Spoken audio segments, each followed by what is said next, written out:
Bears have been bears. They've been kind of similar. People have changed. People are living in a lot of different environments. They're taking more vacations than ever. People underestimate bears because they are seen so frequently, especially black bears, and they want to see them.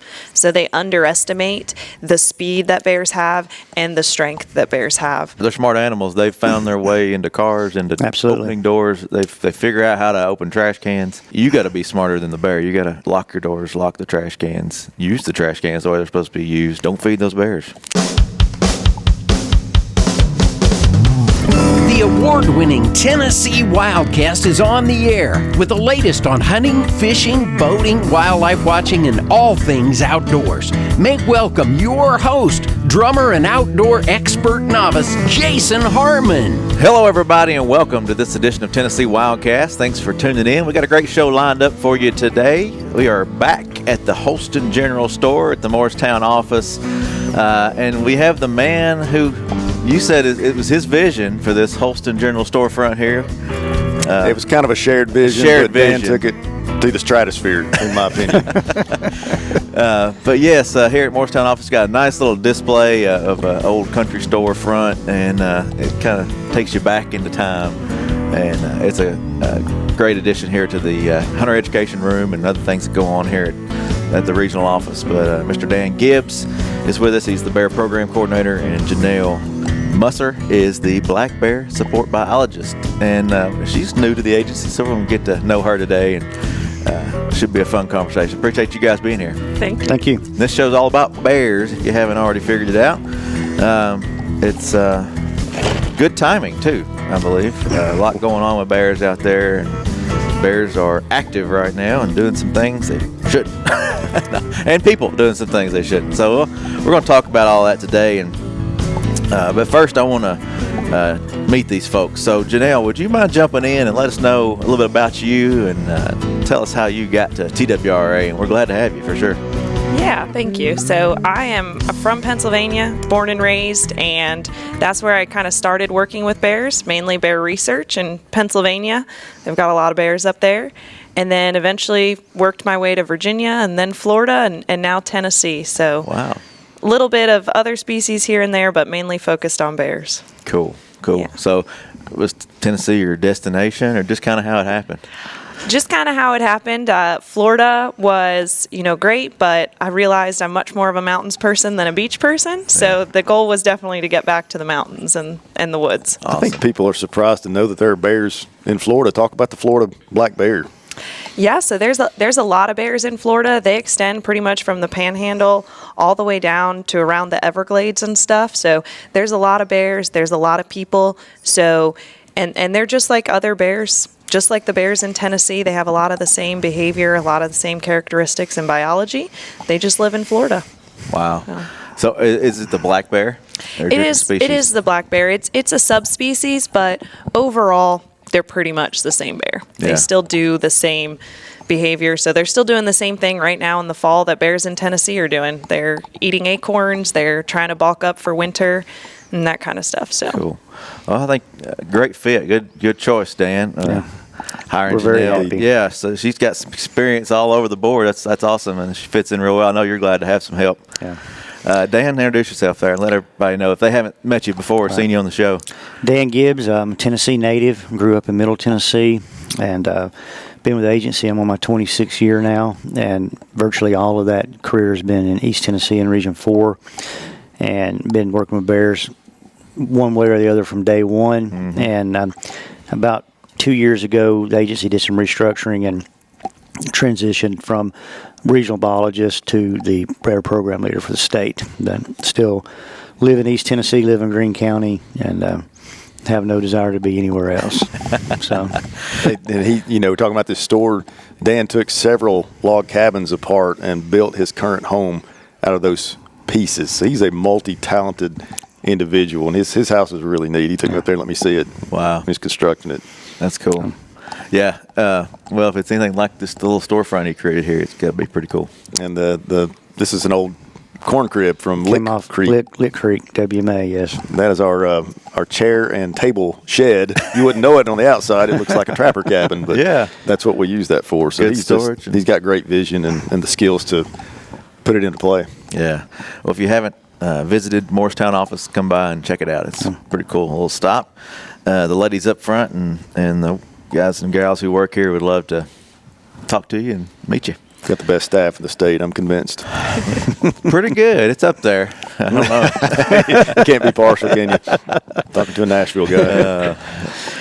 I'm always excited to get east or come east because it's. I grew up out this way and I enjoy coming back home. So Where is home for Jason Harmon? yeah, People don't know. Decatur, Tennessee, down just south of Knoxville, north of Chattanooga. So And a diehard Vol fan. go Big Orange, yes. QBO. And it's going well this season. So, all right. Well, let's jump into the recent conference you guys just went to. All three of you got to go. And Yeah. what did you bring back? It was the Human Bear Conflict Workshop, correct? Right.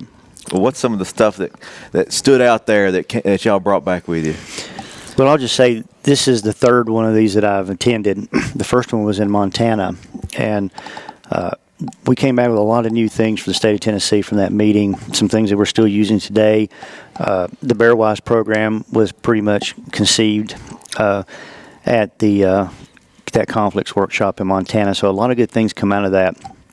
And then in the last one was actually hosted by the agency in the Smoky Mountains National Park. That's right, in yep. Gatlinburg.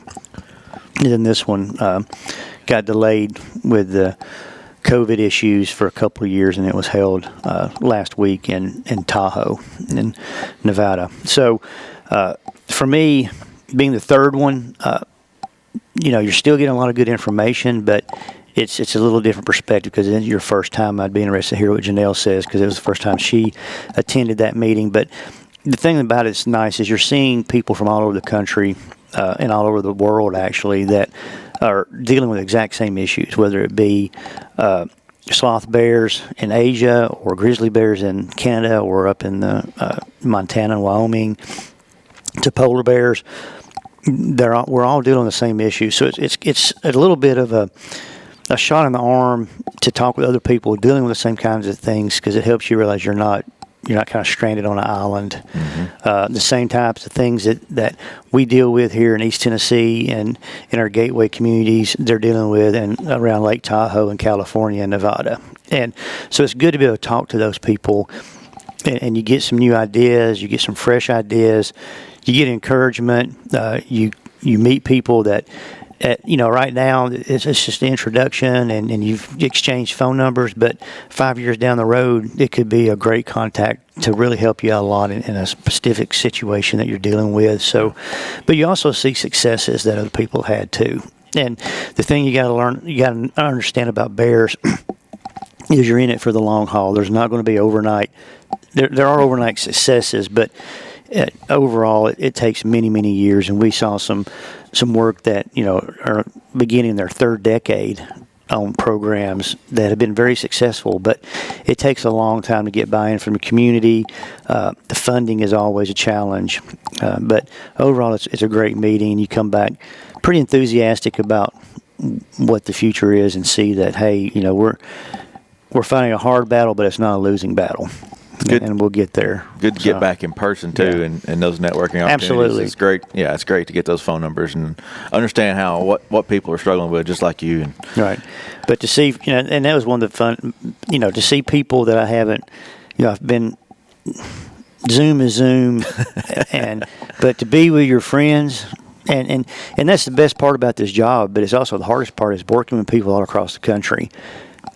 And having those interactions, but you don't get to see them that often. So when you get to see them and sit down and have conversations about things other than bears, it's really nice. Mm-hmm. And you get to know them and help create those relationships that last a long time. So it was a great meeting. Cool. And really did. It's my favorite. By far, those are the three best conferences I've ever been to, those three conflict conferences. Wow. Well, Janelle, what were your thoughts? I know, Matt, you got to go to the one here when we hosted, but you got to go to this one as well. What were y'all's thoughts about Yeah, so I think, bears have been bears. They've been kind of similar. And so there was a big emphasis at this conference of, but people have changed. People are living in a lot of different environments. They're taking more vacations than ever. So people have changed. They've changed their actions a lot. And a lot of this was focused on how do we successfully message that information about bears to people. So that was really, really interesting. And how do we, as state employees, learn to care for those people as well and get their perspectives on things so that we can actually relate to them and get that information out about bears successfully. So that was really good. And like Dan said, it was great to reconnect. I got to reconnect with old coworkers since I've worked in different places, and that was great, and see how things have changed in their programs and what's working with them since I've left and how they've changed things and stuff. So that was really good too, to see some of those changes and see if we're doing the same thing in Tennessee, if we're doing something different, that kind of stuff. Yeah. Cool. Yeah. Always good to come back with some new ideas and rehash out the old ones and refresh. Well, there's been some recent events here in the area in East Tennessee, and we didn't really plan on talking about this today till it happened. So maybe we touch on some of the recent events that happened and kind of what's going on there. And I don't know who wants to jump in there and lead that. I'll just say it was a fitting welcome home from a human-bear conflict workshop and what all transpired. Dan, being the coordinator, I'll probably let him tell the story, but it's a reminder when we hit the ground here, this is a real issue, and it's an ongoing issue, and it's always going to be around just due to the number of people that visit areas around the park in Sevier County and stay up there, and just due to the number of black bears that we have, we're going to have interactions between bears and humans. And one thing I learned from the conference is to not refer to them as problem bears and nuisance bears. It puts the ownership back on us as humans for creating these conditions that habituate bears. So that's the biggest takeaway I got. But I'll let Dan jump in and tell what happened. So there was a true conflict here in Tennessee that we've had to deal with. Correct. Yeah, and I'll give the details, but Janelle was on site. I was not on site, but Matt said when you get back and you hit the ground, I mean, that's literally, Janelle hit the ground, got out of the airplane, got in her truck at the airport, and got the call. So basically, gentleman was in a rental cabin, and I'm still not sure if he was up moving and heard noise or the noise woke him, but either way, he went into the kitchen area to investigate a noise, and it's completely dark, so he did not see the bear until it actually had jumped towards him and swatted him across the face and on the head, and then he turned to run to get away, and he got scratched across the back, and got in the bedroom, shut the door, and called 911. So that's the gist of the story. And Janelle can jump in here if she wants to add any details, and I'll let her do that real quick. But that's the result of obviously some other things that have happened prior to this that we really want to focus on more than we do the incident itself. But I don't know if Janelle has anything else she wants to add about the actual incident other than the bear we have caught. So. Yeah, I would just say, too, that it's very fast. Bears are fast. And so I think sometimes there's people underestimate bears because they are seen so frequently, especially black bears, and they want to see them. So they underestimate the speed that bears have and the strength that bears have. And this incident is an example of that they are beautiful, majestic creatures, and you should respect them because they also have this extreme speed and extreme strength. And unfortunately, this person had to bear the brunt of that. Yeah. Being surprised, it's in a cabin. That begs the question, how did it come inside? How did this man encounter this bear inside a cabin? Yeah. Right. And so, we are not aware, we're double checking our call system and everything, but we are not aware of any real incidents out in that area this year that we've been made aware of. The folks, Janelle and the officers that work that area, normally they know where they've been this summer. They know where the hot spots have been, and this hasn't been one of them. But we know that a bear just doesn't wake up and decide to enter a cabin either. That's not normal behavior. That's not what you expect out of a bear. And this bear is obviously attracted to that cabin either through trash, smell of food, it could be cooking. But at the end of the day, what happens in these scenarios is these bears, they get into trash. A lot of them are fed. People are tossing them a little piece of bacon or a hot dog or something. Oh, it's just one little thing. It's not going to hurt anything. But it builds up over time, and it builds up over time. And very rarely is the person that ends up getting injured responsible for what's happened. Right. And there's no evidence that we have found that indicates that this family did anything wrong regarding feeding the bear, placing food, or anything. They were just down there trying to have a good time. Mm-hmm. And so now, based on people making attractants available to this bear and other bears in the area, we have a gentleman that's got scars on his face that he'll carry around for the rest of his life. And we have a bear that's been euthanized. Mm. And all of it can be avoided by people being responsible. And you can't just give a bear one little piece of chicken or one little this or that and not think that you're responsible for the ultimate thing that happens. Mm-hmm. So we just encourage our people. We want to see people visit East Tennessee. We want them to enjoy themselves. We want them to see bears, but we want them to see them in their natural state and not as a habituated animal that's eating garbage and has no fear of people, because that's not a natural bear and that's not what you want to see. So everybody has to do their part. As we talked earlier before this, it's the pay it forward attitude. You got to pay it forward because, you know, when they went in that cabin that night, they had no idea what kind of activity could have been going on prior to them being there. Right. No indication whatsoever. And from what I'm gathering on this door, well, I'm not sure, I wasn't there, but if you know how French doors work, usually one door locks either at the floor or the ceiling or both, and the second door locks into that door. So if that door isn't locked properly or if it isn't functioning, it's real easy. You can just take your hand and push it inward and the whole system is going to open. So that's likely what happened. And bears they're smart. They're smart animals. They've found their way into cars, into opening doors. They figure out how to open trash cans. So you got to be smarter than the bear. You got to lock your doors, lock the trash cans, use the trash cans the way they're supposed to be used. Right. Don't feed those bears. Yeah. I wrote it here on the paper. We always talk about it. Don't feed and pick up your trash. Well, and that's the key. Up is, I don't feed the bears. And we have what we call two types of feeding, intentional and unintentional. Mm-hmm. Intentional is easy. It's the things that I've already mentioned, throwing them food.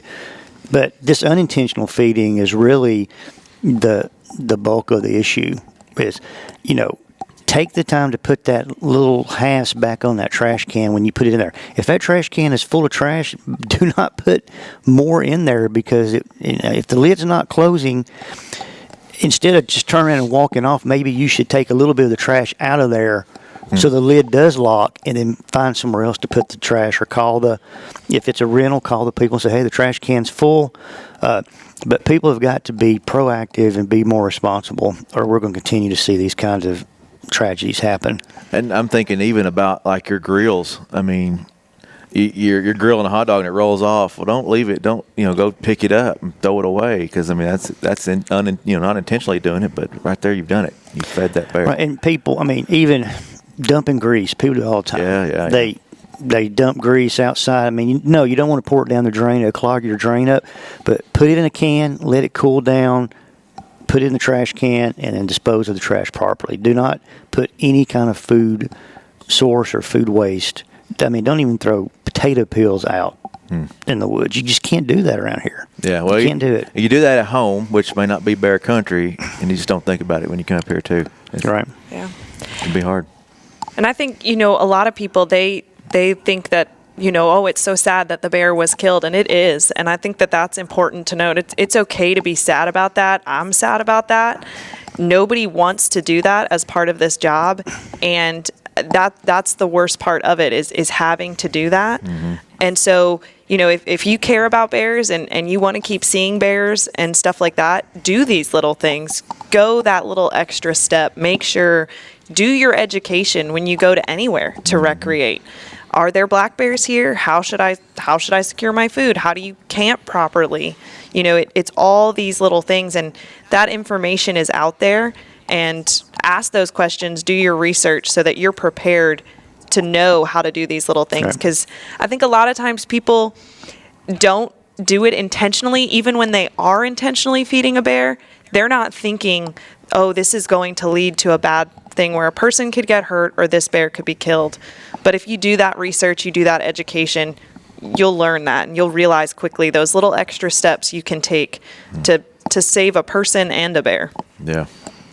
Well, you talk about education. BearWise is a great program that you were instrumental in helping get started, and now it's a In 30-something states? 33. State, across the country, people are using this program, and and you see this when you go to the mountains and you stay in a cabin or you're around these areas. You see the signage, you see the commercials, you see all this posted and On the refrigerators that Yeah. I've stayed in and around Gatlinburg and Pigeon Forge, there's the magnet on the fridge. The word is getting out, I think, pretty well here in East Tennessee, but we're not reaching every person. I think it's impossible to reach every person. So that's the challenge for us is when the Griswolds come in every weekend to stay in the cabin is getting them to do the right thing. And that's hard to do when you have 14 million people coming to the park every year. That's just the park. not to We know mention- there are millions of people that come into these gateway communities and don't even set foot in the park. So, peak weekends, you're looking at 250,000, 300,000 people or more come in on Friday evening. They leave Sunday afternoon, and then Friday afternoon you start all over again. Yep. And they're not coming. Yeah, a lot of them are coming from East Tennessee, but they're coming from Chicago. They're coming from Indianapolis. They're coming from Atlanta. They're coming. I think people will be amazed how far folks travel to get to East Tennessee to spend a weekend. It's pretty amazing. And they certainly, a lot of these places do not have any idea at all about what to do with bears, regarding bears. So a lot of the responsibility comes back on the companies that are renting out cabins, renting out apartments, renting out hotel rooms, whatever it may be, is getting that information to those people. And we're really trying to work hard to make folks aware of the information that is available on BearWise, that they can get their people there. But it's a constant battle. And when you're doing educational stuff, you just got to keep hammering it because people have to see it multiple times. All the research says, I think it's 7 times you got to see something before you really remember it. So a big part of BearWise is about saturation and brand recognition, and hopefully a lot of the places that they do come from, that they do have bears, say in North Carolina. North Carolina uses the BearWise program, so people from North Carolina, when they see that information, they know what it means. They're familiar with it, Right. And know what's expected of them. So that's a big part of that program too, is consistent messaging across the entire range of the black bear. And that's bearwise.org, right? Yes. .org. So go check that out, bearwise.org. And it made me think about campers, too. I mean, you got your people pulling in their RVs and their travel trailers, and most of your cooking is outdoors. Or, if you're in a tent, you're outside all the time. So things to think about there, too. Right, and there's information on bearwise.org about hanging food if you're camping in a tent. If you're in a hard side camper, you're okay. But if it's a pop-up with a soft top, you need to be either storing food in a vehicle with a hard top or hanging that food And out lock of the that door. reach. Yeah, You you can got to open lock the doors every time. You got to lock them. Well, it is the fall and bears are gearing up for winter denning. So talk about issues that people may encounter right now. Yeah, so bears they're eating more than ever right now. They're gearing up for that time when there's going to be a food shortage, when it's cold. And one of the big things that is key, especially if you're a homeowner in bear country, is making sure that you're checking your crawl spaces and making sure they're secure. We've had several times in Tennessee bears that decide to den under there. It makes a nice place, and to them, they don't realize that it's any different than any other ground den that they might decide to choose. So especially if it's an area that's not used that much, people maybe aren't out around their house as much when it gets colder, that could be a place for bears to decide to den. So if you have those, check them, make sure they're secured, that kind of thing. Try to prevent that bear from doing that. And I'll add, some people think, well, that'd be kind of cool to have a bear denning under my house. Well, I can tell you from the couple that I've been in to deal with, they can cause some pretty substantial damage under there. We had one last year, a lot of insulation damage, and I'm not sure I'm not sure why the bear did it, but it chewed through 3 or 4 of the floor joists almost to the point where it went. There was one that was within a half an inch of going completely through the entire floor joist. So there was some significant structural damage to that home as a result of that bear denting under the house. So even if you do it for no other reason to keep your house from getting tore up, make sure there's a door over the crawl space, and make sure you've got a lock on it, or you got a couple of screws in there that keep that door in place so they can't knock it down. And what attracts them there is it's a big open area, and there's a little bitty hole that they got to crawl through to get in there. So it's cave or a den, it's replicating a ground den or a cave. And but a good idea too. The calories are really a big deal right now, and I've got some numbers here, just kind of give an idea. So when you think about the primary food that they're utilizing, and we have a lot of acorns this year, so it's a good year for acorns. 1 pound of acorns has just a little over 2,000 calories.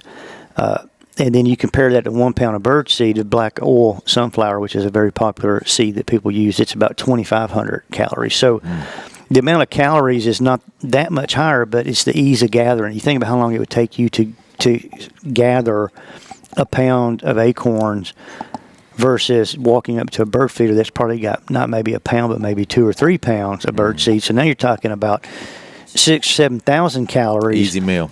It's an easy meal. And then you get into some of these food things such as pizza, a slice of pizza, almost 400 calories. Don't remind me. And I mentioned the bacon grease. I said, don't be pouring your bacon grease out. A half a cup of bacon grease is almost 1,000 calories. So these food sources, dog food is another big one. It's just such an easy meal. And they, right now, a bear, all they're about is getting fat reserves for the winter. And so they just can't pass it up.